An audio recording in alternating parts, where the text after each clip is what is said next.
इस वीडियो में मैं आपसे बात करने जा रहा हूँ ओटीआर में दस्तावेज किस तरह से आपको एडिट करना है। फाइनली लिंक एक्टिव हो चुका है, वो कैसे आपको एडिट करना है स्टेप बाय स्टेप प्रोसेस बताने जा रहा हूँ। वीडियो पसंद आए तो वीडियो को लाइक कीजिए, चैनल जरूर सब्सक्राइब कीजिए, क्योंकि इस यूट्यूब चैनल पर आपको इसी तरह ओटीआर से रिलेटेड जैसे जैसे नई नई अपडेट आती रहेगी आपको इस यूट्यूब चैनल पर मिलती रहेगी। और इसके अलावा आरएसएसबी बोर्ड और आरपीएससी के पीवाईक्यू के क्वेश्चन भी आपको इस यूट्यूब चैनल के माध्यम से करवाए जाते हैं। तो चलिए सबसे पहले तो मैं आपको बताने जा रहा हूँ, अगर किसी भी कैंडिडेट ने ओटीआर अपडेट कर लिया है और उसके बाद में उसे पता चलता है कि उसके डॉक्यूमेंट सेक्शन में कुछ मिस्टेक हो गई है, यानी कि उसकी मार्कशीट किसी और की अपलोड हो गई, या जहाँ 10th की करनी थी वहाँ 12th की हो गई, या फिर उसने डाटा फिल किया वो गलत हो गया, तो इसमें आपको कैसे एडिट करना है। और उसके बाद जो बाकी की चीज़ जो पहले भी आप एडिट कर सकते थे, अभी भी कर रहे हो और आगे भी कर सकते हो, वो कैसे करना है, जिसमें बेसिक इन्फॉर्मेशन के बारे में वो भी जानकारी दूंगा। इसलिए वीडियो को बिना स्किप किए कंप्लीट देखें। तो चलिए वीडियो स्टार्ट करने से पहले एक बार वीडियो को लाइक कर लीजिए, चैनल भी जरूर सब्सक्राइब कर लीजिए। और इसके अलावा अगर अभी तक आपने हमारा टेलीग्राम चैनल ज्वाइन नहीं किया है तो लिंक नीचे डिस्क्रिप्शन में दिया हुआ, आप जाकर ज्वाइन कर सकते हो। इसके लिए मैं आपको स्टेप बाय स्टेप प्रोसेस बताने जा रहा हूं। देखो सबसे पहले आपको क्या करना होगा, एसएसओ आईडी लॉगिन करनी होगी। अगर आपके एसएसओ आईडी धीरे धीरे खुल रही है, पेज धीरे धीरे लोड हो रहा है, तो ये सर्वर प्रॉब्लम होती है। इसलिए अगर आपको एडिट करना है और आप पर इस तरह से कंडीशन आ रही है तो आप नाइट में ट्राई करना जब सर्वर सही चले, क्योंकि फिर आपको वापस से दिक्कत ना हो जाए, क्योंकि आपको एक बार ही मौका दिया जाएगा। और इसमें भी आप क्या क्या एडिट कर सकते हैं और क्या चीज़ एडिट नहीं कर सकते वो भी अलग कंडीशन है, वो भी मैं आपको इस वीडियो में बताऊंगा। इसलिए वीडियो को बिना स्किप किए कंप्लीट देखें। अब अगर कोई कैंडिडेट के मैं अपनी एसएस आईडी भूल गया हूँ तो कोई बात नहीं, आप आरपीएससी या आरएसएसबी बोर्ड का कोई भी एप्लीकेशन फॉर्म उठा कर देख लीजिए, उसके ऊपर आपकी एसएस आईडी लिखी होती है। इसके बाद आप अपने पासवर्ड लिखने, अगर पासवर्ड अचानक आप भूल गए तो कोई बात नहीं, पेज को स्क्रॉल कीजिए, आई फॉरगॉट माई पासवर्ड के आगे क्लिक हियर दे रखा है, यहाँ पर क्लिक करके आप अपने पासवर्ड भी रिकवर कर सकते हैं। इसके बाद आपको यहाँ पर कैप्चा कोड देना है, जैसे कि यहाँ लिखा हुआ 440671, उसी तरह आपके जो कोष्टक में कैप्चा कोड दे रखे होते हैं वही आपको लिखने होते हैं। और यहाँ पर ऐसा दे रखा है जैसे कि यहाँ पर स्पेस दे रखा है, लेकिन नहीं, आपको बिना स्पेस दिए ये नंबर लिखने हैं। इसके बाद आपको लॉगिन कर देना है। बहुत बार क्या होता है, जब हम सही डाटा फिल कर रहे हैं, यानी कि कैप्चा कोड भी सही लगा रहे हैं, पासवर्ड भी सही लगा रहे हैं और एसएसओ आईडी भी सही लिख रहे हैं, फिर लॉगिन करते हैं तो फिर वापस से पूछते हैं पासवर्ड, तो उस कंडीशन पर आप वापस से पासवर्ड डालिए और बॉक्स होगा उस पर क्लिक कर लीजिए और लॉगिन कर लीजिए, आपके लॉगिन हो जाएगी। ऐसा सर्वर प्रॉब्लम के वजह से होता है बहुत बार। जैसे ही आपके एसएसओ आईडी लॉगिन होगी इस तरह से पेज ओपन होंगे, जिसमें एक आपको ऑप्शन देखने को मिलेगा रिक्रूटमेंट पोर्टल का, इस पर आपको क्लिक कर देना है। अगर ये आपके ऑप्शन नहीं आ रहा है तो यहाँ से आप सर्च भी कर सकते हैं रिक्रूटमेंट पोर्टल, आपके ऑप्शन आ जाएगा। जैसे इस पर क्लिक करोगे, अगर आपने ओटीआर का प्रोफाइल सेक्शन पहले से कंप्लीट कर रखा है, डॉक्यूमेंट भी अपलोड कर रखे हैं, तो आपका पेज ओटीआर सेक्शन इस तरह से रिक्रूटमेंट में जाने के बाद ओपन होगा। तो जब आप यहाँ पर 3 लाइन दे रखी है इस पर क्लिक करोगे तो आपके सामने इस तरह से अलग अलग ऑप्शन ओपन होंगे, जिसमें आप देख सकते हैं क्या क्या लिखा हुआ, home, my recruitment, get admit card, one time registration, document detail. अब आपको क्या करना है, डॉक्यूमेंट डिटेल सेक्शन है, इस पर आपको क्लिक करना होगा, क्योंकि आपको एडिट डॉक्यूमेंट में करना है। तो इस पर जैसे ही क्लिक करोगे, अगर आप मोबाइल से ट्राई कर रहे हो तो मोबाइल को, ब्राउजर को डेस्कटॉप मोड में ओपन कर लीजिए, जिससे कि आपको सुविधा रहेगी। तो जैसे ही आप डॉक्यूमेंट डिटेल पर क्लिक करोगे आपके सामने इस तरह से ऑप्शन ओपन होंगे। तो आपको किस डॉक्यूमेंट में एडिट करना है या उसे डिलीट करना है, आप डिलीट भी कर सकते हैं, एडिट भी कर सकते हैं। अब अगर आपको एजुकेशन डॉक्यूमेंट में करना है तो इस पर आपको जाना होगा। अगर आप सोशल डॉक्यूमेंट में, जैसे कास्ट सर्टिफिकेट हुआ या फिर आपका डोमिसाइल सर्टिफिकेट, इसमें अगर आपको कुछ एडिट करना है तो इस पर क्लिक करना होगा। अब जैसे मैं कह रहा हूँ कि आपको एजुकेशन डॉक्यूमेंट में एडिट करना, तो आप इस पर क्लिक करोगे। इस पर जैसे ही क्लिक करोगे, जो जो अब तक आपने डॉक्यूमेंट अपलोड किए वो सब आपके सामने शो होंगे और उसके सामने इस तरह से आएंगे, यानी कि जो जो आपने अपलोड किए हैं वो इस तरह से लिखा हुआ आएगा एजुकेशन डॉक्यूमेंट। और उसके सामने आप जब इसे झूम करके देखोगे तो 2 ऑप्शन होंगे, यानी कि पहले जो ऑप्शन दे रखा है इसका अर्थ होता है डिलीट करना, और दूसरा जो ऑप्शन दे रखा है इसका अर्थ है एडिट करना। यानी कि आप एडिट कर सकते हैं और डिलीट भी कर सकते हैं। एडिट करने के बाद आपको क्या आएगा वो मैं बताऊंगा, लेकिन उससे पहले अगर कोई भी आपको हेल्पलाइन चाहिए तो ईमेल आईडी बोर्ड की दे रखी है, यहाँ पर आप कोई भी सहायता मांगनी चाहते हो तो वो मांग सकते हैं। अब अगर कोई कैंडिडेट के मैं एडिट करना चाहता हूँ, डिलीट नहीं करना चाहता हूँ, तो वो एडिट पर क्लिक करेगा। जैसे ही एडिट पर क्लिक करेगा उसके सामने एक पेज ओपन होगा जो कि इस तरह से लिखा होगा।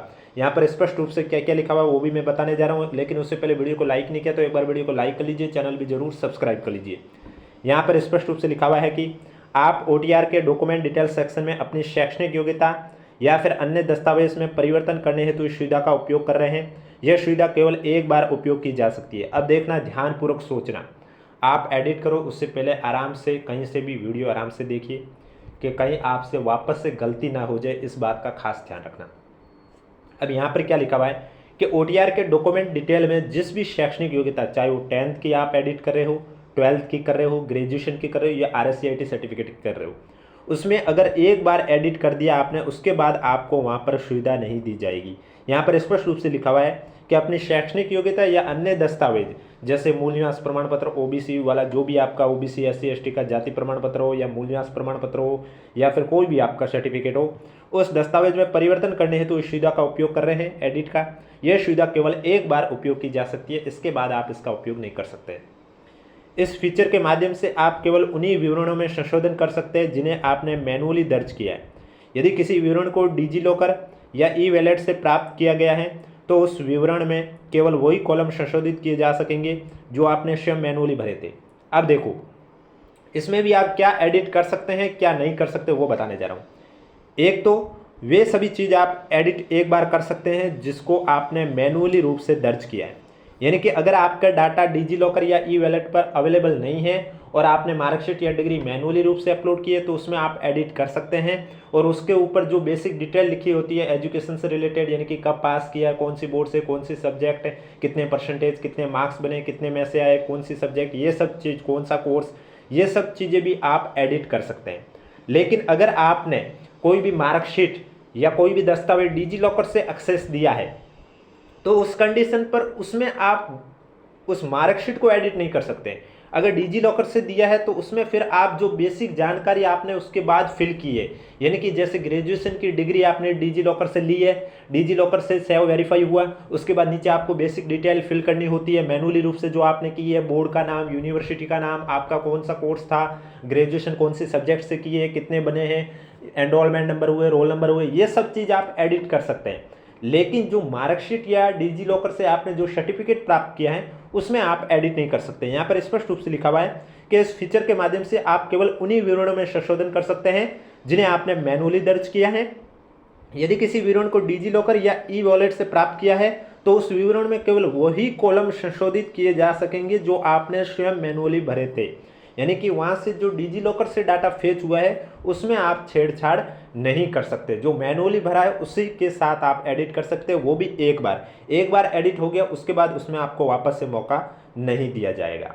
आगे लिखा हुआ है कि मैं यह सहमति प्रदान करता हूं या करती हूं कि मैं OTR में वन टाइम एडिट सुविधा का उपयोग करना चाहता हूं। इस सुविधा का उपयोग करते समय यदि मेरे द्वारा कोई भी जानकारी गलत दर्ज की जाती है तो उसकी पूर्ण जिम्मेदारी मेरे स्वयं की होगी, जिसके लिए विभाग उत्तरदायी नहीं होगा।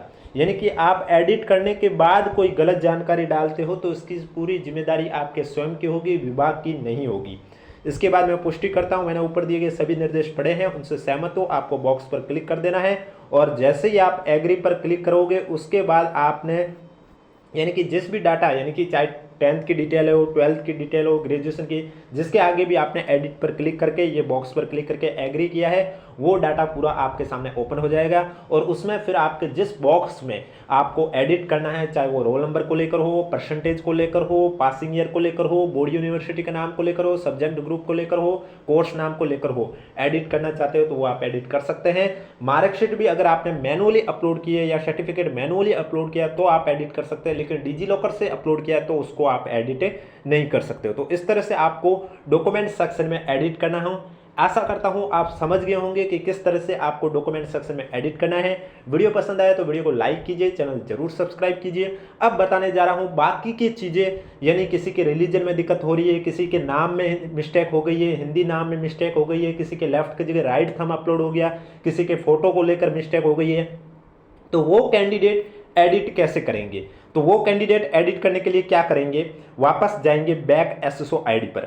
SSO ID पर जाओगे तो यहाँ पर आपको एक ऑप्शन देखने को मिल रहा है, आप ध्यानपूर्वक देखोगे, वन टाइम रजिस्ट्रेशन यानी कि OTR, इस पर आपको क्लिक करना होगा। इस पर जब आप क्लिक करोगे आपके सामने OTR की प्रोफाइल ओपन हो जाएगी और उसमें फिर आपको पेज को स्क्रॉल करते जाना है और नीचे लास्ट में एक ऑप्शन आएगा, मैं आपको बता देता हूँ।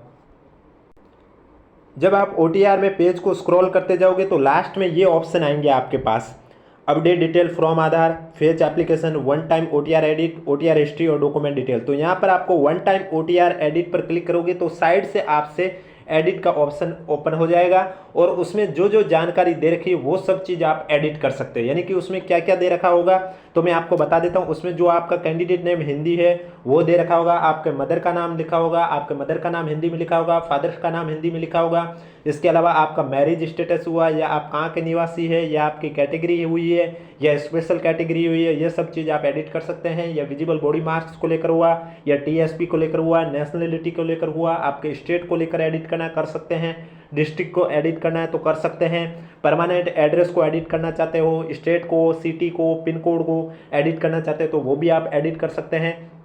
इसके अलावा अगर आपका लाइव फोटो गलत अपलोड हो गया तो उसे भी आप एडिट कर सकते हैं। और हैंड रिटन नमूना भी अगर आपके जगह किसी और ने लिखकर वो अपलोड कर दिया और उसमें आप एडिट करना चाहते हो तो वो चीज़ भी आप एडिट कर सकते हैं।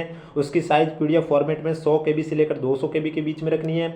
इसके अलावा अगर आपने अपना सिग्नेचर जो हिंदी और इंग्लिश में कुछ मिस्टेक कर दी है तो वो भी आप चीज़ एडिट कर सकते हैं, यानी कि जहाँ हिंदी में पूछा हुआ आपने इंग्लिश में कर दिया हो या इंग्लिश की जगह हिंदी में कर दिया तो उस चीज़ में भी आप एडिट कर सकते हैं।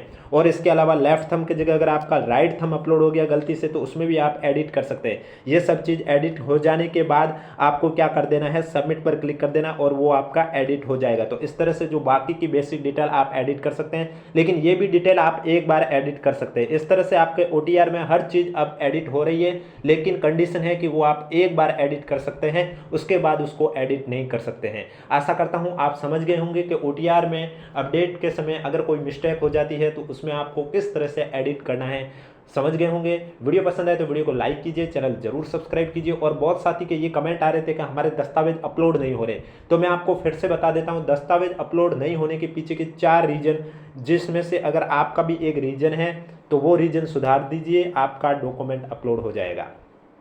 पहला, अगर आप कोई डॉक्यूमेंट अपलोड कर रहे हैं शैक्षणिक को लेकर तो उसमें यानी डिग्री, कोई सर्टिफिकेट, तो पहली बात तो कि वो फॉर्मेट PDF होना चाहिए। दूसरी बात, उस PDF की साइज आपकी 100 KB से लेकर 400 KB के बीच में होनी चाहिए, यानी कि 400 से ज़्यादा नहीं होनी चाहिए, 100 से कम नहीं होनी चाहिए, 100 और 400 के रेंज के अंदर होना चाहिए। तीसरी चीज़, आपकी PDF जब ओपन करके देखें तो स्पष्ट रूप से पढ़ने योग्य होनी चाहिए, यानी कि उसमें क्या लिखा हुआ अक्षर साफ साफ दिखाई देने चाहिए। और चौथी चीज़, आपकी PDF है वो पासवर्ड सहित नहीं होनी चाहिए, यानी कि कुछ PDF होती है ना ओपन करने से पहले पासवर्ड मांगती है, ऐसा आपकी PDF में नहीं होना चाहिए। और एक और मेन चीज़, पांचवी चीज़ जिस वजह से ज़्यादा दिक्कत आती है कि आपकी जो PDF है उसके फाइल सेक्शन का नाम है वो इंग्लिश में रखो। ऐसा नहीं हो कि आपने आधा नाम हिंदी में रखा, आधा इंग्लिश में रखा, या पूरा हिंदी में लिख लिया, तो वो आप पहले इंग्लिश में लिखिए और एक लिमिट रेंज के अंदर रखना है। उसके बाद आपको दिक्कत नहीं आएगी, आप अपलोड कर सकते हैं आराम से। अब कोई भी डाउट आ रहा है तो नीचे कमेंट बॉक्स पूछिए। इसके अलावा अगर अभी तक आपने हमारा टेलीग्राम चैनल ज्वाइन नहीं किया है तो लिंक नीचे डिस्क्रिप्शन में दिया हुआ, आप जाके ज्वाइन कर सकते हो, क्योंकि इस यूट्यूब चैनल पर आपको OTR अपडेट के अलावा इसी तरह RSSB बोर्ड और RPSC आयोग द्वारा कोई भी एग्जाम आयोजित होता है उनके पेपर सॉल्यूशन भी करवाए जाते हैं और उसके साथ PYQ के क्वेश्चन भी करवाए जाते हैं। आप हमारे यूट्यूब चैनल जाकर विजिट कर सकते हैं।